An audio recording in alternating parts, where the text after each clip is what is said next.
Alright, let's get this first step over with. First off, if you buy yourself a Power Rangers shirt that has the logo already on top of it, you're one step ahead. I got mine from Redbubble, and this is where I go ahead and add in some final details. First, using a white colored pencil, I draw out the outlines of diamonds going along from my shoulders to my wrist on the sleeves. And then, once those are done, I go ahead and use some good old white fabric paint and paint a bunch of layers onto my shirt. Now make sure you let the paint sit and dry before starting another layer. Once you have colored the layers all the way to your liking, your shirt is done and ready to go onto your costume. And now onto the wrist cuffs. You're going to want to go ahead and get yourself a yellow piece of craft foam and cut about 2 inches wide and however long you need it to be that covers your wrist. Once you go ahead and do that, you can go ahead and leave it yellow or you can paint it gold and then attach some Velcro onto it. I originally was going to just leave it a yellow craft foam look, but then I changed my mind later on and decided to paint it gold.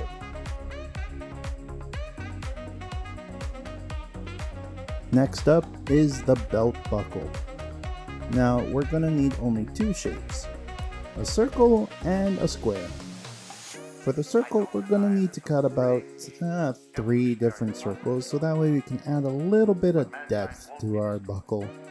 And we're going to glue those together, and once those are put together, we're going to go ahead and glue our 3 circles to the square. And there we go, it's a belt buckle. Now, to finish off the look, we're going to go ahead and paint our buckle silver. So grab some paint and put on a couple of layers on there till you're satisfied with the color. And now we have reached the belt. Now for me, I used bias tape because it is what I had lying around and it's pretty cheap to go ahead and use this. So I just cut out a length of bias tape to match what I would use for a belt on my waist size, and then I added some Velcro to it. That way I could close the belt and it would work just fine. Now if you want some extra security, you can go ahead and put a piece of Velcro on the front side of your belt and make sure you have its corresponding part that attaches to your shirt. So that way the belt will stick to you and it will not slip no matter what.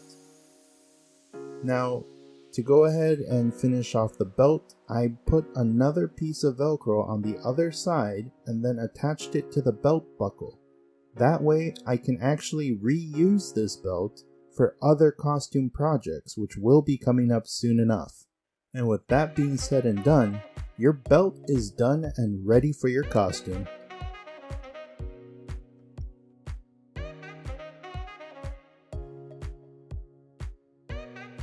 Once you put it all together, in 3, 2, 1, presto, you have your very own Power Rangers Dinothunder outfit, just in time for the holidays.